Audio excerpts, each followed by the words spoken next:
nyine nanjye nagendaga muri iyo myuka ndamubwira nta bantu baca ngaha nabwira nta bantu baca ngaha ariko aracyaryohewe nabyo impamvu ari we mvuze gutya ntabwo abantu bashaka kwibaza ngo kubera iki wahisha abandi ugashaka kumuvuga impamvu mbivuze gutya nuko ngewe ubwanjye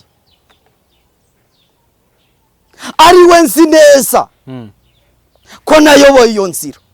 Uyu munsi ndashaka ngo abadukurikira bamenye n'iki cyabasimbutsa iyo ngoyi ya Satani. Nimba umuntu w'umugore bamubwira ngo tandukanya amaguru nkore mu gitsina ngusengere, umuntu w'umugabo bagacishamo ukuboko bagakora mu byango bavuga ko ari habazimu bageze ngo bari kumusengera, naho kumbi ni amayeri y'abakozi ba Satani. Ese twe twakora iki kugira ngo mu by'ukuri turokoke iki kintu, cyane cyane ko hirya no hino cyamaze kuba icyorezo?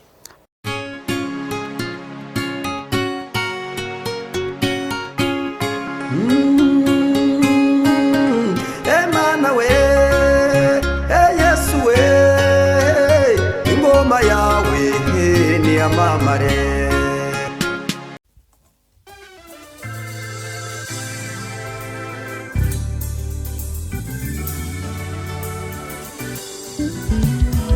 Siribi Studio ni igisubizo cyawe. Bahanzi, baririmbyi, namwe makorari mwifuza gukoresha indirimbo zanyu muri studio, ni mugane Siribi Studio tubakorere neza audio na video. Wifuza gukora live recording cyangwa se live, tugane tubigufashemo. Wowe ufite ubukwe ukaba ukeneye abagufatira amashusho n'amafoto yabyo neza, ntugire impungenge, gana Siribi Studio. Ibiciro byacu ntabwo bikanganye. Dukora mu mujyi wa Musanze ndetse no mu mujyi wa Gisoro muri Uganda. Akarusho kandi ku baririmbyi ushaka gukora indirimbo 3 wongezwa iya 4 ku buntu. Ukeneye ibindi bisobanuro hamagara 0788 97 81 Siribi Studio ni igisubizo cyawe.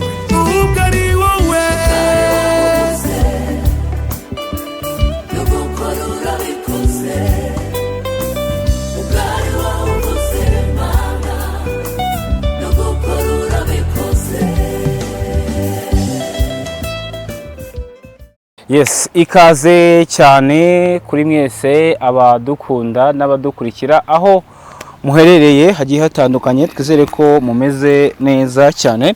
Niba utameze neza mu buzima turakwihanganishije, turagukomeje kugira ngo wizere ko ejo n'ejo bundi ubuzima urimo bugomba guhinduka. Turongeye turagarutse nk'Impanuro TV, ariko ntabwo turi twenyine, turi kumwe n'Imana Irahari TV. Ubwo Pascal ukahita wumva ko ari ruguru yanjye. Pascal, turagarutse. Yego, turabaramukije mu izina rya Yesu Kristo. Amahoro y'Imana abane namwe bakunze Imana Irahari TV, bakunze b'Impanuro TV, mwese turabifurije kugubwa neza mu izina rya Yesu Kristo. Amen. Uyu munsi turi kumwe n'umugabo udasanzwe, n'umugabo warikojeje mu minsi ishize ku mbuga nkoranyambaga, zirandika, abavuga baravuga, abasesenguzi barasesengura mu buryo bumwe cyangwa se ubundi. Ariko uyu munsi twongeye kugaruka, turi kumwe mu kiganiro cyacu cy'uyu munsi. Tugwaye ikaze. Murakoze cyane kumpa ikaze. Ndabasuje mu izina rya Yesu Kristo w'i Nazareti. Amen. Imana ibahe umugisha. Hari abantu badukurikiye wenda n'abo bagiye kudukurikira bwa mbere, reka utangire ubibwira amazina yawe mu buryo bumwe cyangwa se ubundi. Murakoze cyane kumpa umwanya wo kwivuga. Kwivuga ni byiza kugira ngo tuganire tuziranye. Nitwa Pasteur Hategekimana Emmanuel, habura gato Yesu arakora, ndi umukristo, ndi umukozi w'Imana. Pasteur Hategekimana Emmanuel. Pascal, tanga introduction y'uyu muntu uko umuzi. Ni umuntu mwabanye mu biganiro bya mbere, nikibaza kuri no mu bantu bamuzanye kuri no mihanda, video zagiye zicibwa, uduce twagiye tujya ku status menshi. Izi video hari ikintu ziziho. Banza utanga introduction yiwe, umubwira abantu buryo umuzi cyangwa se n'abantu bari kuvuga ati usi wa mugabo, ariko mubabwire ibindi turabigarukaho nyuma. urakoze cyane gusa icyangombwa burya nuko umuntu ari we wivuga kuko kuri kuva mu muntu niko twebwe twese tugenderaho gusa uyu nguyu yamenyekanye nk'umuntu ugaragaza imbaraga z'Imana ndetse akagaragaza imbaraga za Satani uburyo zikora niyo mpamvu uyu munsi twongeye kumutumira kugira ngo agaruke atubwire ese tumenye ngo abakristo bari kurwana uruhe rugamba ese bararwana bate baragenza bate we rero araza kugerageza kwisobanura cyane ko n'abantu bose bakomeje kumukurikirana baramuzi abenshi bamaze kumumenya njye reka mvuge mu ijambo rimwe ryanjye abantu bahise bavuga ati uyu ni wa wundi wavuze ko yanyweye amaraso ya Pasteur Theogene yewe nuko mu buryo abantu niko bahise bavuga ati uyu ni wa wundi nta kibazo nashaka yazamuka nta kibazo abantu bahise bavuga ati uyu ni wa wundi wavuze ko yanyoye amaraso ya Pasteur Theogene mu buryo bw'umwuka anasobanura byinshi ku rupfu rwa Pasteur Theogene inzahuke nubwo nabonye hari undi mwana w'umukobwa nabonye hari ibindi yaje gusobanura ariko uyu mwana mwumvise niwe tugiye kuganira niwe tugiye kuba turi kumwe muri iki kiganiro hari byinshi cyane mugiye kumva mutigeze mwumva hari byinshi cyane mugiye gusobanukirwa niwe tugiye kuganira niwe tugiye kubana nawe dore ko mu masaha ashize Madame Pasteur Mama Asiya hari ibyo yabashije gutangaza ku bigendanye n'inkuru zagiye zikorwa ku mugabo we Pasteur Theogene. Tugwaye ikaze Emmanuel. Murakoze cyane Imana ibaha umugisha ku mpanuro ku Mana irahari kuri Moriya TV mwese Imana y'amahoro ihabwe icyubahiro ku bwanyu. Imana ishimwe ko yabarinze ndetse nanjye kandinda. Turacyakomeje rero mu nzira yo gukorera Imana, turacyakomeje mu nzira yo kujya mu ijuru. Kandi Yesu yaravuze ngo ni inzira ifunganye, abayinyuramo ni bakeya, no kwihatahata, ariko turimo turahatana turarwana turakubitana ibipfusi gusingira icyo Kristo natwe yadufatiye.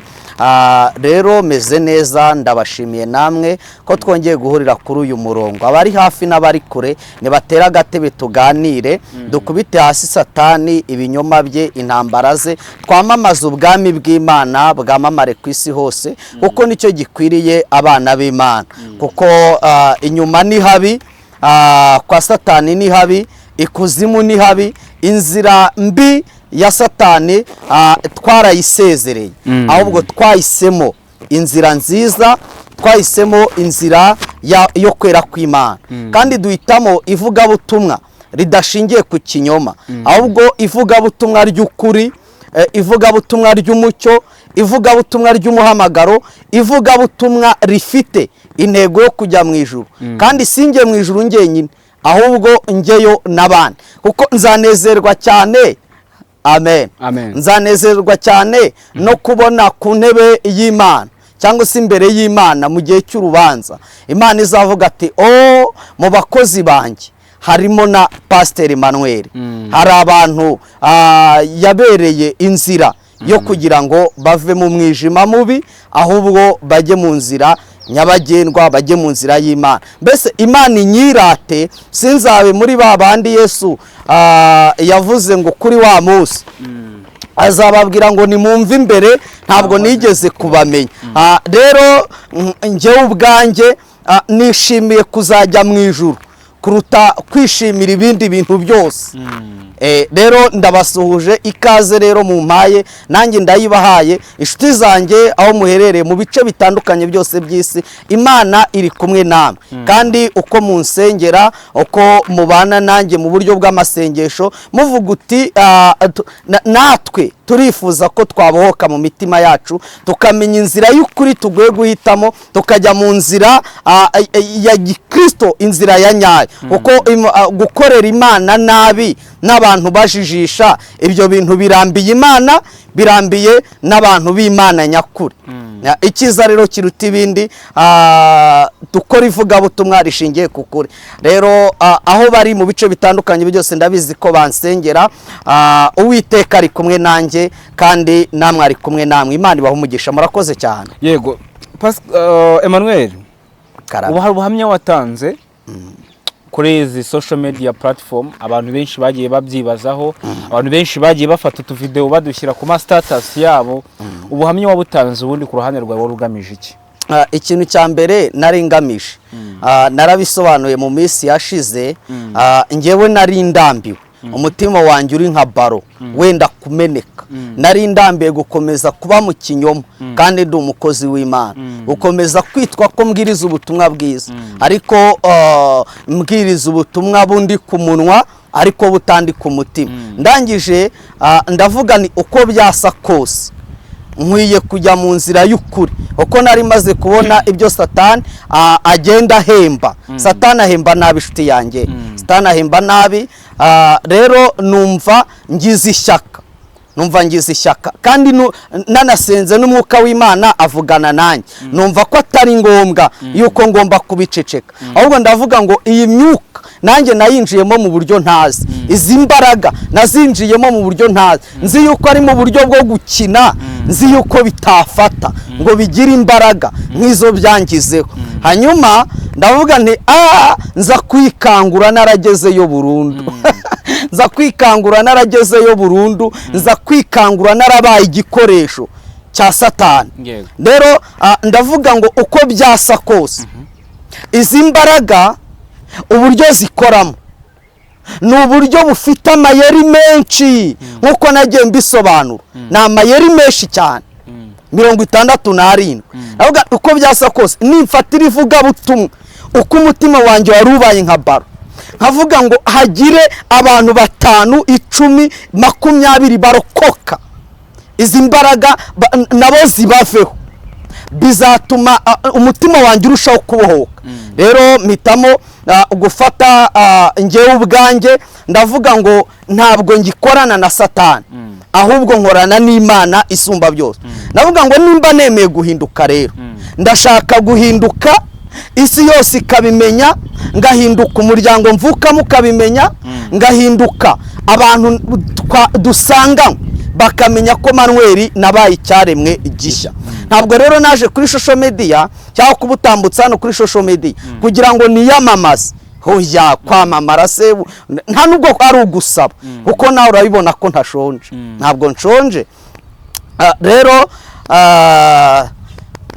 ndavuga uko byasa kose Uwiteka Imana, nubwo imbaraga mpanganye nazo zikomeye mu buryo bwa Satani, ariko nzi neza ko n'imbaraga z'Imana zikomeye kurusha iza Satani. Nk'amayeri menshi nari maze kubona rero Satani akoresha, numva mfashe icyemezo muri jyewe cyo kuvuga ngo hagira abantu 10 nabo barokoka ku bwanjye. Nicyo mpamvu rero yabinteye kuza hano muri social media ndabitambutsa kuri, nubwo narabonye hari abantu babifashe nabi. Ubundi nta muntu udahunga nshuti yanjye, nta muntu udahunga. Umuntu rero yari guhunga ashobora kuvuga na speed, ashobora kwirukanka afite speed, ariko bitagamije nkanjye ubwanjye ku giti cyanjye speed nabivuganye biriya bintu cyangwa se natanganye ubuhamya bwanjye, nuko ibintu byari bindi inyuma mu buryo bw'umwuka nabonaga ari nk'amacumu andi inyuma ashaka kuntera. Ndavuga kameme kugira ngo nicwe n'ibiri inyuma ndikureba, ndavuga ntireka nicwe n'ibiri imbere, nubwo ntapfa none ariko ngapfa byabura ubugingo bwanjye bwizeye Kristo nk'umwami n'umukiza, ngapfa nihanye ntacyo. Ntambutsa rero buriya butumwa uwo munyamakuru Pascal namuhamagaye igitaraganya, kandi dusanzwe tuziranye ariko atazi uburyo nkoramo. Rero ndavuga ni wowe munyamakuru ufite hafi, kuko numvaga umutima wabaye nka baro, vuga nuko byasa kose n'amahirwe yo kubaho ntakiyafite, numva atakiriho. Kuko abantu babyumve neza, Satani afite imbaraga zihagije zo gutwara umuntu habi, zo kumutsinda, zo kumurwanya. Ariko turashimira Data wa twese, haleluya, ko yanesheje imbaraga za Satani. rero izo mbaraga zikomeye nizo zatumye mpita mvuga na sipidi biriya bintu, ariko ntabwo nari ngamije kugira uwo nkomeretsa. kandi ubuhamya bwanjye nizeye neza ko nubwo abantu tutabyumva kimwe, ariko nizeye umwami wambohoye, kuko ntabwo waba utarabohoka ngo uvuge amabanga ya Satani, kuko hari ahantu habibanga ku buryo bushoboka. ntabwo rero waba utarabohoka ngo umene amabanga ya Satani. rero mbohotse nifuza kubohora abandi, niyo mpamvu yabinteye. ariko nzi neza kandi hari n'abantu bampamagara, hari abantu bampamagara, harimo abakozi b'Imana, harimo abantu batandukanye bambwira ngo pastor, ubuhamya watambukije bwaratubohoye. ibyo bikantera iki cyangwa bikamarira iki muri jewe? bikantera ibyishimo bitavugwa, bikantera ibyishimo ntashyira ku mashyi ngo bijyeho, bikantera ibyishimo ntashyira ahandi hantu hose ngo bikwirweho. nkumva muri jye nuzuye umunezero, nkavuga ngo haleluya, Imana ihabwe icyubahiro ko hari bene data nabo bari kugenda babohoka. bakozi b'Imana bari barafugiweho ingaruka navuze z'abadayimoni, bakambwira ngo pastor, ibi bintu uvuga turakumva 100%, natwe twemereye Imana, turetse kamere zacu mbi, ahubwo twisunze Yesu nk'umwami n'umukiza kugira ngo natwe abohore ubuzima bwacu. kambwira ati pasteur dusengere, bakambwira ati pasteur komeza turagusengera. rero ndizera nashidikanya ko ibyo navuze hari abo byakijije, kandi uwaguye n'uwari usanzwe uguye. umuntu ubuhamya bwanjye bwagushije n'uwari usanzwe uguye, kubera ko njyewe imbaraga mpanganye nazo ndazizi, nzi uburyo zikoramo. imbaraga mpanganye nazo ntabwo mpanganye n'umuntu, ahubwo mpanganye n'imyuka y'umwijima igera ahantu hose ho mu kirere, igera ahantu hose ho mu ijuru. rero nta muntu n'umwe nshyiraho urubanza, imbaraga mpanganye nazo njye ndazizi. abo tutabyumva kimwe bakomeze umugwi wabo, abo tubyumva kimwe baze duhaguruke, twikorere amahamba, dusange Yesu aturuhure. Imana iguhe umugisha. Yego, urakoze cyane. ko numva ibintu bikomeye cyane, birakomeye cyane. Ku ruhande rumwe hari uburyo abantu bavuga bati iyo umenya amabanga ya Satani ahita kwica, iyo unabavuyemo barakwica. Emmanuel kukiriho, impamvu nkiriho nuko Yesu nawe ariho. ubundi ibintu byose bishobokera bizera, sibyo? bishobokera bizera mfite n'imbaraga za Kristo numva ziri muri jewe, ntabwo zinyemeza Satani ashobora kuntsinda. ndabizi neza, icyakora ndamutse ngiye mu ntege nkeya, bantu babyumve neza, bansinda bigakunda, uko bangabaho n'ibitero. mboneraho no kubwira abantu basigayeyo, ndabizi neza muri kundwanya n'abazi wanjye kunsindagira udufaranga twanyu sinkidukeneye. ngewe narabohotse, ndi umwana w'Imana. bajya bakuzanira amafaranga ngo ngwiki cyane, baratuma ariko Kristo wambohoye ntabwo nzatsindwa, kandi impamvu nyiriho ngewe ntabwo nzapfa nzarama, kugira ngo ntekerereze abantu imirimo itangaje Uwiteka Imana yankoreye. kandi hano hafi gusa, ahubwo nivuga butumwa ryo ku isi hose, nzamamaza Kristo. rero impamvu Imana yanjyanyeyo, bantu babyumve neza, impamvu Imana ifite ububasha bwo kuba yafata umuntu ntajye mu kibi, ariko impamvu Imana yanyohereje kwari ukugira ngo nyiberemo umusaruro, nyiviremo umuntu w'umumaro wo kwamamaza ubutumwa bwiza, kugira ngo mbohoke nanabohore n'abandi. ahikuzimu n'Imana yakohereje. navuga ngo Imana ishatse wapfa, kandi Imana ishatse wakira. rero imana ntabwo nagiyeho kuko imana yantaye, ntabwo nagiyeho kuko imana inyanga, ahubwo icyatumye imana igusiga ikereti kwari ukugira ngo utunganye ibyasigaye bitagize gute, ibyasigaye bidatunganye. rero imana navuga ngo umunsi umwe abana b'Imana baje gushengerera Uwiteka, hanyuma Satani nawe ajyayo.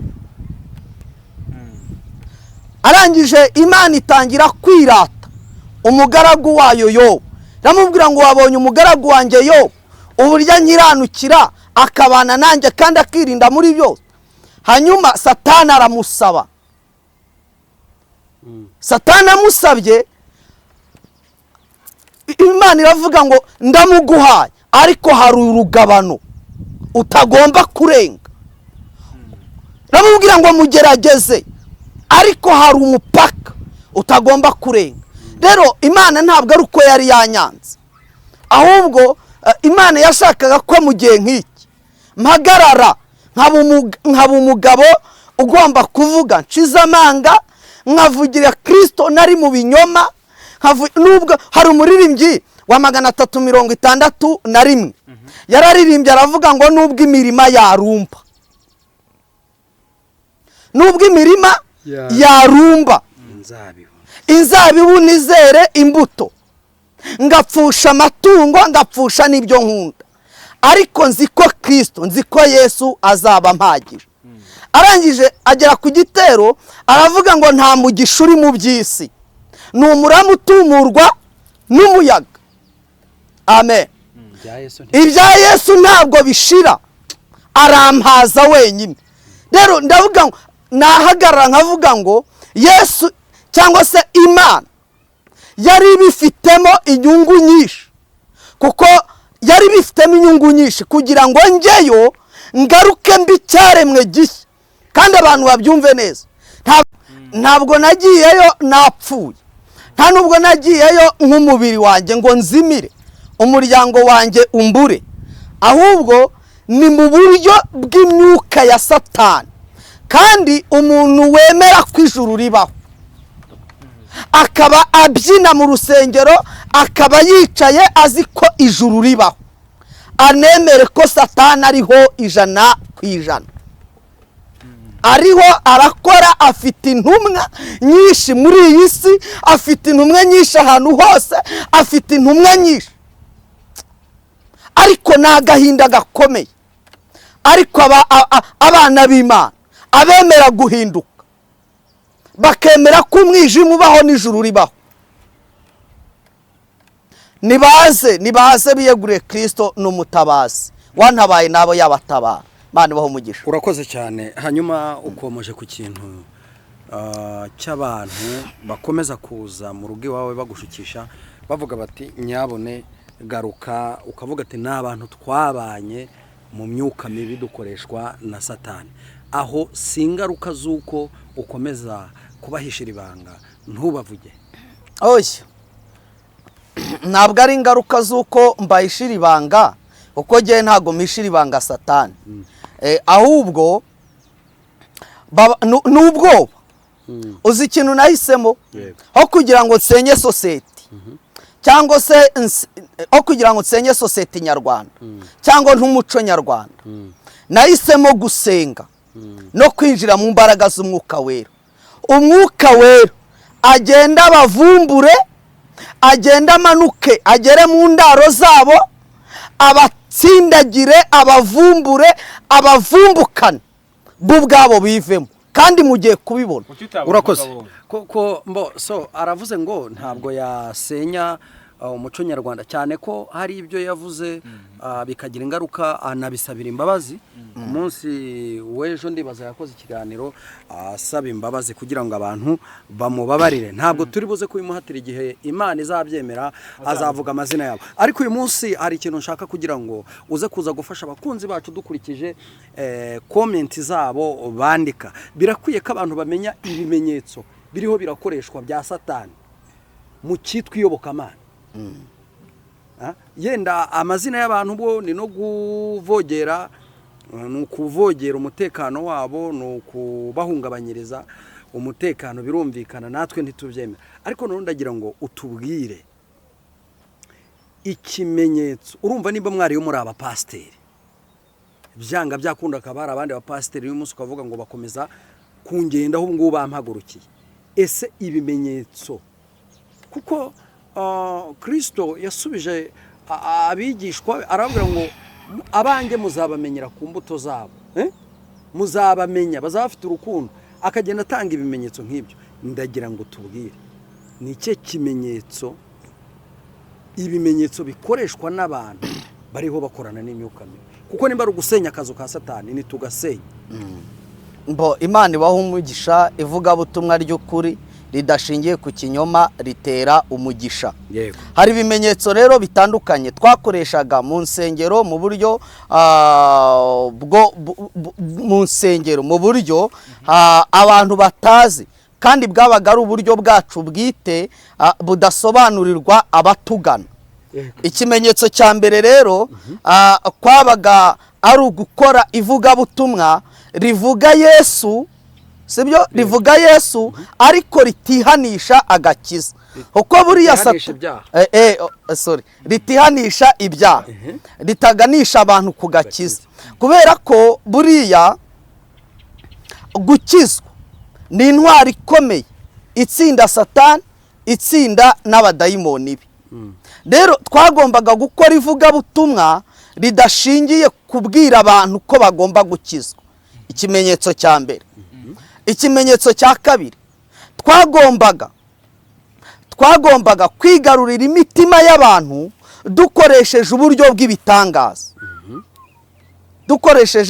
bw'ibitangaza, ku buryo nshobora kugusengera ariko kandi byako kanya ugahita wowe umbona ukabona ko nyine ari ibitangaza ndi gukora. Sinzi nimba waza kumbaza ngo ibyo bitangaza ni ibihe. Hari ibikorwa n'Imana, hari n'ibikorwa na Satani. Twebwe turi kumena amabanga, turi kuvuga ibimenyetso. Wavuze ko hari amayeri agera kuri 67 mwakoreshaga. Ntabwo turi buze kuyagenda kuyasobanura yose. Hari ayo ngewe nari naragezeho. Yego. Hari amayeri igihe nari naragezeho, hari n'amagarade nari ntarageraho, ariko nanone byakorwagamo inama. Ayo mayeri nzi. Yego. Uyu munsi uraza gusobanura ibyo bitangaza. Ese mwabwirizaga abantu, mwarabikoraga bakabiba, ubundi sobanura ko kantu abantu bakumve neza, kuko abantu bakomeza kuduhamagara bavuga ngo uyu mugabo ibintu avuga turabyumva ariko nasobanure ibyo bimenyetso kugira ngo tubimenye. Navuze ko ari mu buryo bw'ibitangaza.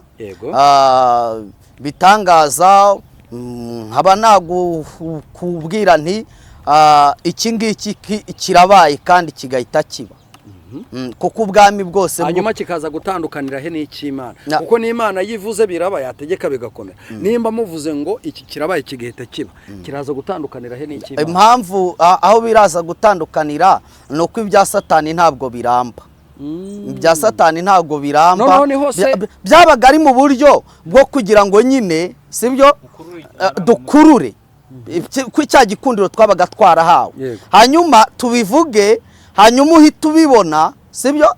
Numara guhita ubibona wowe uhite ugenda ahubwo wamamaza n'inkuru nabonye ahantu abantu bose dukirira, twibira tugakira mbese. Ariko n'ubundi bya byishimo ukabigirira mu rusengero, ariko hanze y'urusengero ugakomeza kwikorera umutwaro wawe.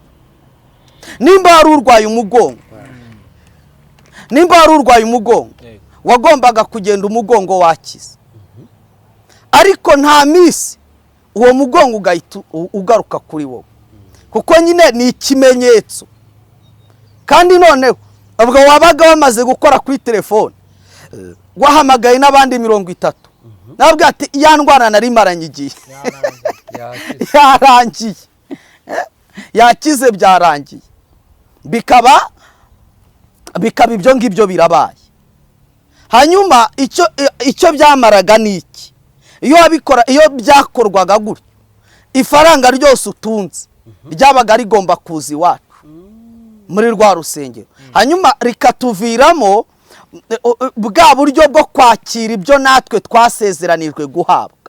Navuze ko amafaranga abantu bazanaga muri rwa rusengero ariyo yatuviragamo bitewe n'uwo munsi wo twagenye guhereza.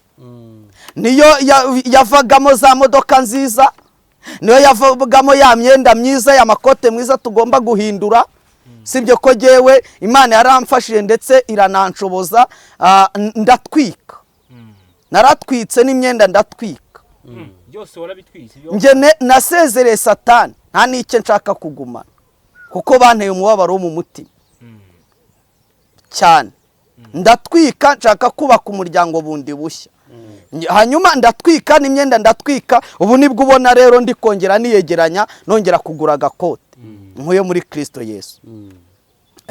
Ubwo rero bitewe n'uwo twabaga twageneye guhereza ibyo bintu, ni ukuvuga ngo ya mafaranga nyine wowe uza ntago wagombaga kuyabika, narabisobanuye. Ntago wagombaga kuyabika, nubwo ari kujya buri ujye kwishyura minerivare cyangwa kugura umuceri w'abana, wagombaga kuyasiga byanze bikunze. Ikindi muri ibyo byose twagombaga gukora ivugabutumwa ridashingiye ku kuri, tukavuga Yesu ku munwa ariko mu mutima tutamufite.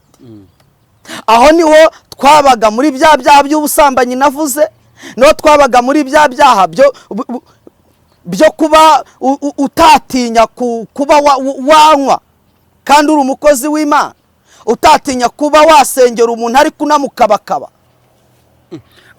uvuze kuri icyo kintu ukoze hasi unyibutsa ibuye. Ushaka kuvuga ko nkunda kumva abantu bavuga ko hari abantu basengera abantu babakoze mu gitsina. Ese hari ahantu bihuriye? Ibyo ni ibimenyetso. Uvuze gukabakaba, sobanura ibintu neza nimba nabyo biri muri ya mayeri. Mbese nyine amayeri nayo nzayagarukaho, navuze ko ari amapisodi uko mba nyiri gusenga kugira ngo Imana ibimishurire byose, ariko ni ukuri. Ibyo nabyo ni ikimenyetso, kubera ko Imana nyir'ububasha, Imana isumba byose, Imana yaremye isi n'ijuru, yategetse kugira ngo ngukize, si ngombwa ko ngukabakaba. Ariko byabaga ari ngombwa ko nkugeraho, sibyo? Bitewe na misiyo numvaga naba mfite kuri wowe, nkagukoraho waba umugabo, nkagukoraho. Ugakora he? Nkagukora ku gitsina, kandi ibyo ni ibintu byumvikana. Kubera ko buriya ubuzima bw'umuntu bwose buriya bushingiye hari ahantu. Rero iyo wabaga uri umudamu ugakorwa aho hantu, ugakorwa mu gitsina, wabaga ugomba kutubera intumwa igomba kugenda yamamaza bwa busambanyi, kuko ntabwo byari ngombwa muri karitsiye hari umusambanyi. Ntabwo byari ngombwa ko iyo wamaraga gukorwaho uwo mwuka nyine wabaga ukwinjiye, ntabwo wari kongera kwihana ngo bikunde, nta nubwo wari kwirinda kongera gusambana ngo bikunde. Wagombaga nyine kuba umwambasaderi nawe, kuko nyine ntabwo iri banga ryose ryo gukorana na Satani rigomba kuba ryahishurirwa abantu bose. Hagombaga kuba hari intumwa zigomba kugenda zamamaza, uri kumva, nk'uko ibyiciro byose cyangwa se kampani zose zigira publicite zamamaza ibintu. Rero iyo wamaraga gukorwaho gutyo wagombaga kuba umwambasaderi ugenda wamamaza bwa busambanyi, ugakwira henshi mu bantu, ya myuka ikabinjiramo, hanyuma abantu nyamwinshi ntibazajye mu ijuru binyuze muri icyo kintu. Sinzi nimba mucyumvise neza. Nuko rero ibyo ni ibimenyetso bitandukanye ko Imana izagenda icoboza, nzagenda mbishyira hanze kandi bizagenda neza. Nizeye Imana nuko Imana izamfasha, kandi hari n'abantu bansengera, Imana izamfasha. Hanyuma uvuze ibimenyetso bitarenze bitatu. Kandi sorry munyamakuru, abantu bashobora kubyumva gutya, bagaheraho bavuga ngo twamamaze ubundi butumwa bwerekana ko uriya muntu koko ari umukozi wa Satani, ari umukozi wa Satani na n'ubu kibirimo, cyangwa se bakavuga ati reka twerekane uriya muntu koko ko n'ubundi tumuzi ibi yabibagamo. Nongeraho kubwira n'abantu bavuga ngo uriya ngo turamuzi ngo ibiki, ngewe ndashaka gukora ivugabutumwa rishingiye ku kuri. Kubera ko nose ubundi kuza kuri kamera wowe ukavuga icyo n'ubundi wanyumvanye ko niyishira nemereye gusenyera Satani n'imbaraga ze, nkamera ko uyu munsi ndi umukozi w'Imana. Ahubwo abantu uyu munsi nibarebe ibyo ngiye gukora, nibitangaza Imana igiye kunkoresha, nivuga butumwa, nibiterane ngiye gutegura hirya no hino hatandukanye ndimo nkora, barebe ibyo nzagwamo bo kureba ibyo ngewe nivugiye. Kuko Satani ntabwo yatubuzaga gukora ibyaha, twakoraga ibyaha nyine. Aho kuza kuri kamera avuga ati reka nirukanke, wowe wabuze nayo kwiyogoshesha, uri kwirukanka ngo ugiye ngewe ntacyo ntavuze. Kuza kugusebya kuri social media ubibonamo iki we mu buryo busanzwe? Ibyo ngibyo ntago mbitindaho. Ndabizi neza ko abo nkirana nabo, abo ndwana nabo nabisobanuye. Ngewe ndabazi nabarwanya umwuka w'Imana, nabafite imizi ya Sekibi. Ntabwo rero abo ngabo mbatindaho, nabansebya kuri social media, ntabwo abo ngabo mbatindaho. Ngewe ndimo ndajya mu ijuru kandi ntabwo nzagaruka inyuma. Ubundi umuntu iyo umaze gucika Satani, akora uburyo bwose bushoboka ngo ntugende, agashakoresha n'uburyo bwose bushoboka yabona uteye intambwe ho gato ngo agukurure akugarure hamwe waruri. Rero mbonera kubabwira ntabwo ibyo ngibyo byaba bigishobotse. Nasezereye imihango ya Satani n'imbaraga ze zose, ahubwo ndi mu rugendo, ndi umukristo, ndi kujya mu ijuru kandi narabitangiye, n'Imana izabinshoboza. Ibyo rero nge ntago mbatindaho. Gusa hari abo numvise ngo bitirirwa abo twabyaranye, ngo twabanye, ngo cyangwa se ngo banyitirirwa. Oya, nta muntu nabanye nawe, nta n'uwitwa umugore wanjye, bara bose bari ko baramamaza ubwami bwose bwa Satani. Ngewe ndiko ndajya mu ijuru, ibyo ntibindeba. Umuhanga yaravuze ngo urugamba ni urw'Imana si urw'umuntu. Abo bahagurukira kukurwanya, nimba uri mu Mana koko izere ko Imana izakurwanirira kandi ikakuneshereza. Hanyuma waruvuze ibintu bikomeye bishyika kuri bitatu, ariko uyu munsi ndashaka ngo abadukurikira bamenye niki cyabasimbutsa iyo ngoyi ya Satani.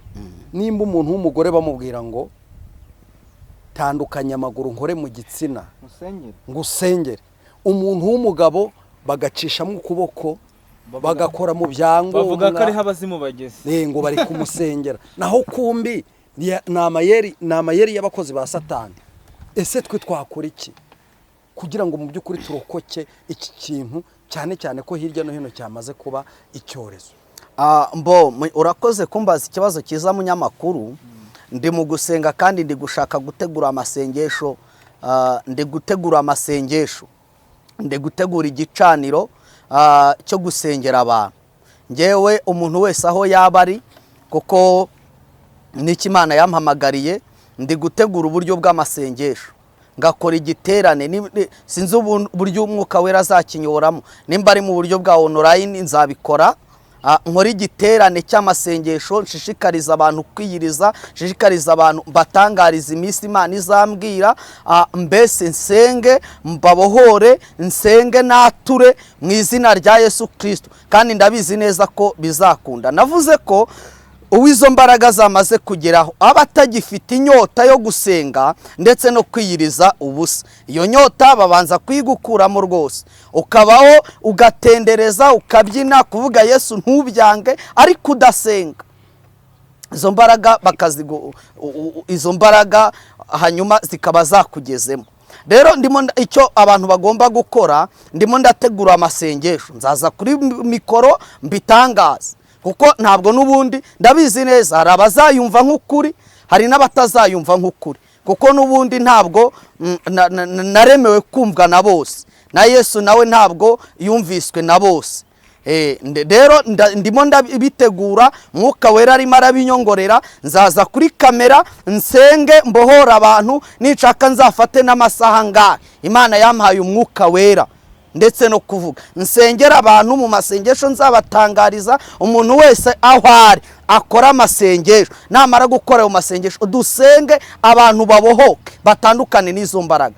Kandi nongere gushishikariza abantu bafate bubaka igicaniro cy'amasengesho cyazimye muri bo, kuko ni inama yakozwe na Satani, yakoreshwaga cyangwa se yadutumaga kugira ngo nyine twubibemo abantu imbuto itari yo gukorera Imana, itari yo kwizera Imana, itari niyo gusenga.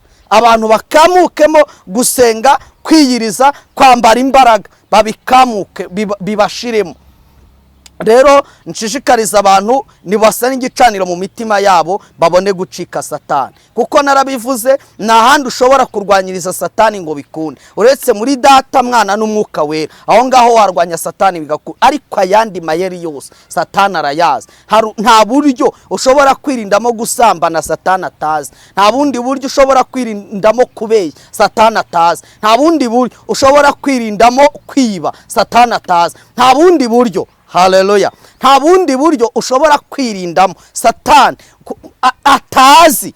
Amayeri yose arayazi, nzagenda mbivuga uko Imana izanshoboza, arayazi. Rero muri Data, Mwana n'Umwuka Wera, aho ngaho wahishira bigakunda. Ndasaba abantu bose rero kuba mu Mwuka Wera, kuba muri Data no kuba mu Mana, bizashoboka kandi Satani agende mu izina rya Yesu.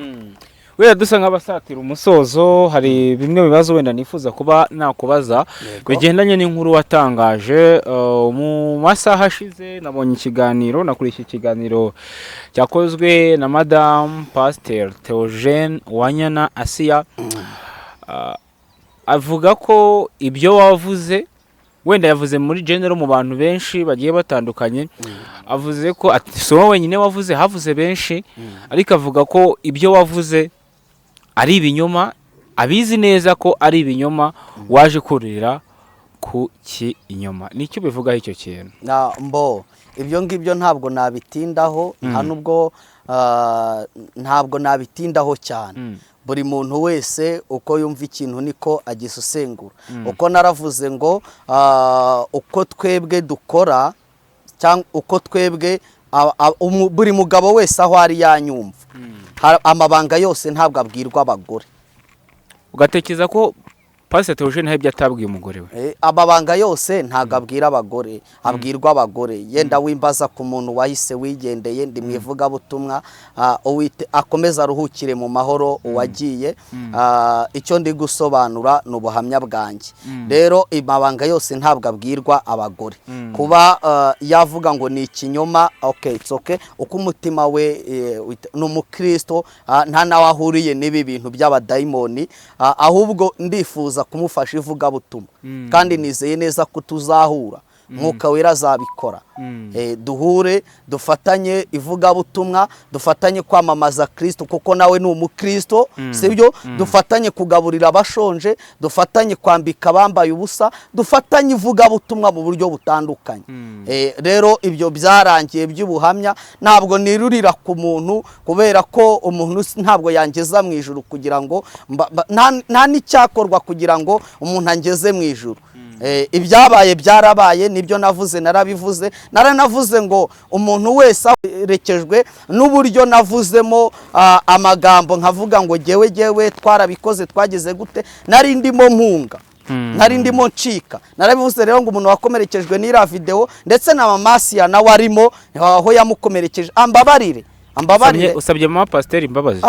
Ambabarire aho yaba yarakomeretse bitewe n'ira video, kubera ko dayimoni akoresha uko ashaka. Ari Mama Pasteur arabizi ko dayimoni zibaho, ari n'umunyarwanda, ari n'umukristo wese muri rusange arabizi ko dayimoni zibaho. Uwo dayimoni yafashe rero ntabwo ntabwo abazi nawe ahantu ari. kijya gihe ibyo wavugaga dayimoni zari zirimo zirakwataka. None se reka nkubaze, erega gucika satani ntabwo satani ari agapusi birukana ngo hoshi igenda wiruka, ntabwo ari agapusi. Muri make ushobora kuba warabivuze kubera igihunga nirukanka, narabivuze ko nari ndi kwiruka ncika mpunga. Ukaba warashobora kuba warabikoze amakosa ariko bitewe n'iyo mpamvu. Ariko ndi icyaremwe gishya, ntabwo amakosa azongera kuzamo, nta nubwo mwivuga butumwa amakosa azongera kuzamo. Ndabizi neza ko ndi kumwe na Kristo kandi azabimfashamo. Ntanga ubuhamya mvugaho Yesu yankuye, nanamamaze Kristo muri jewe, Imana izabimfashamo. Birabihunga ntago bizongera kugarukamo. Yego Emmanuel, wenda tugana ku musozo, hari uburyo wenda wavuze ko uzagenda ubivuga mu ma episode ko Uwiteka azagenda agushoboza. Uyu munsi abantu avuga ko barushye bitewe n'ibibazo bigiye bitandukanye, bakajya gusaba amasengesho hamwe hirya hagiye hatandukanye, ariko abantu bamwe na bamwe bakavuga ko n'ibibazo abantu bafite n'ubundi biba byateguwe n'abadayimoni kugira ngo babone aho babategera cyangwa se aho babafatira. Ibyo bivuga hiki? Icyo nabivugaho navuga ngo ni ukuri. Ni ukuri Satani ashobora gutegura indwara. Hari indwara zihari mu gice wakoragamo, hari indwara mushobora kuba mwaratezaga? Reka mbisobanure gutya. Satani ashobora guteza indwara zitandukanye. Satani ashobora guteza intambara zitandukanye kugira ngo nyine kandi ukumva yuko zitagomba gukizwa n'Imana, kuko uburyo abadayimoni cyangwa se bari baragambanye, uburyo Satani yari yaragambanye n'inama yari yarakozwe, ibyo batezaga abo badayimoni, uko busi nkivuga ngo nge kuko narabohotse bundi icyaremwe gishya. Abadayimoni uburyo bakoreshaga rero, bagombaga kuza baguteza icyo kintu, bakaguteza no kwiheba, ku buryo utagomba kumva yuko ushobora gusenga ngo bikurweho. Ahubwo nyine ukumva yuko aho uri Imana itahagukiriza ngo bikunde, cyangwa utashobora kwisengera ngo bikunde. Bikaba ngombwa nyine ko ugomba kuyoboka abafite imbaraga nyine ubona. Yego, reka dusoze n'isengesho, unasengera bene n'abantu badukurikiye, utange na nimero yawe ya telefone, abashaka gutanga igitekerezo mu buryo bumwe cyangwa se ubundi, abifuza ko musengana umunsi ku munsi. Reka dusoreze n'isengesho uyu munsi. Wenda mbere ko dusoza, ubutumwa utanga n'ubuhe?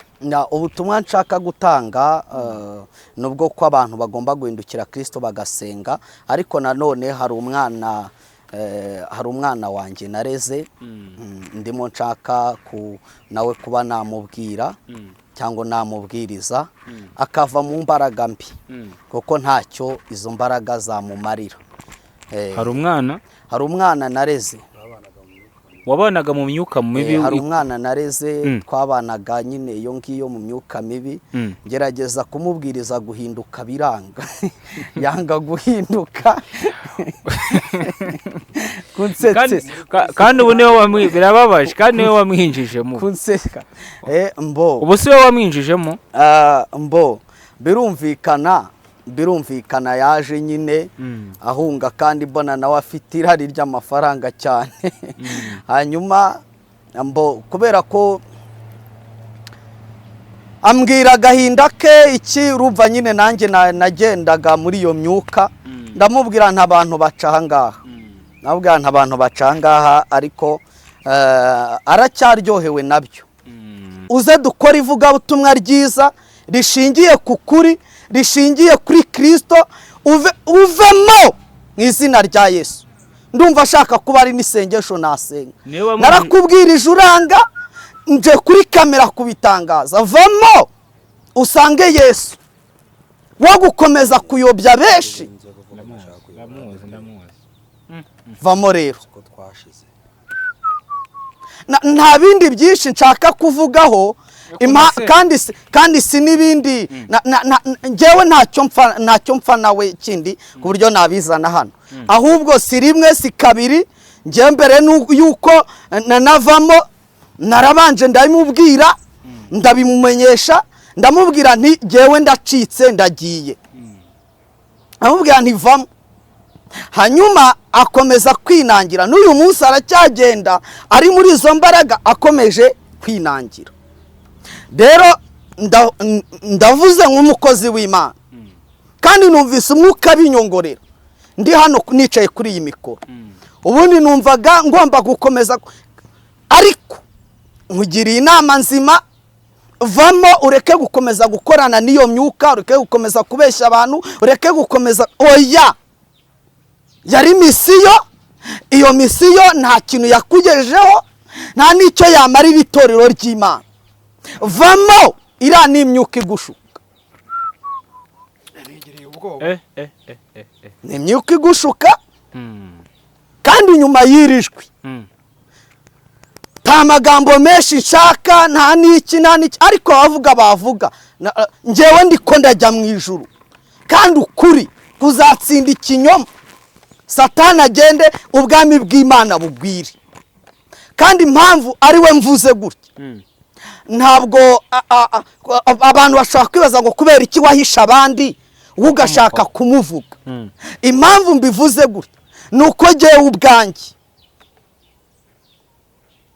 ari we nzi neza ko nayoboye iyo nzira ukamwinjizamo nkamwinjizamo avemo rero ni wowe nshoboye ni wowe nabwirije ni wowe nshoboye ni wowe winjijemo ni wowe nshoboye vamo abandi bareke Imana izatugirira neza iciye mu bundi buryo Imana ibaha umugisha terasi ndashaka gusenga ariko nsengeye muri iri jambo n'ubundi muri Zaburi igice cya mbere umurongo wa mbere muri Zaburi igice cya mbere umurongo wa mbere terasi perforance ndumva ari ku Mwuka Wera arimo anyobora kugira ngo dusengere muri iri jambo igice cya mbere Zaburi umurongo wa mbere hari ijambo rivuga ngo hahirwa umuntu udakurikiza imigambi y'ababi ntahagarare mu nzira y'abanyabyaha ntiyicarane n'abakobanyi ahubwo amategeko y'Uwiteka niyo yishimira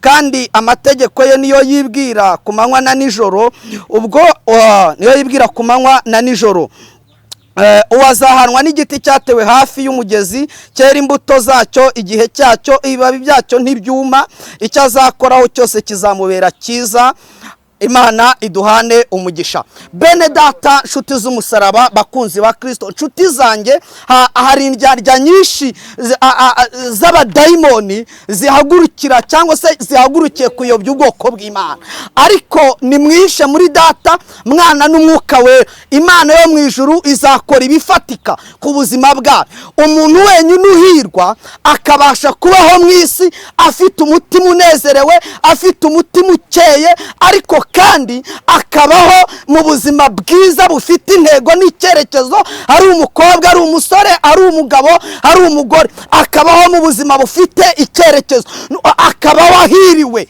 Pelastif akabaho ahiriwe ni umuntu udakurikiza imigambi y'ababi ntahagarare mu nzira z'abanyabyaha ntiyicarane n'abakobanyi ahubwo amategeko y'Uwiteka akaba ariyo yibwira akaba ariyo yishimira ku manywa na nijoro uyazahanwa n'igiti cyatewe hafi y'amazi gishorera imizi mu mugezi cyera imbuto zacyo mu gihe cyacyo ibibabi byacyo ntibyuma ibi bigereranywa n'umuntu washinze imizi muri Kristo Yesu nimushinga imizi muri Kristo Yesu mwo guhagarara mu nzira z'ababi ahubwo musanga Kristo dore inzira ni mu ijuru dore inzira ni nyabagendwa dore Yesu ateze amaboko yakiriye cyangwa se yishimiye kwakira buri muntu wese mu izina rya Yesu Kristo w'i Nazareti akatabara ubugingo bw'abarohamye akagirira neza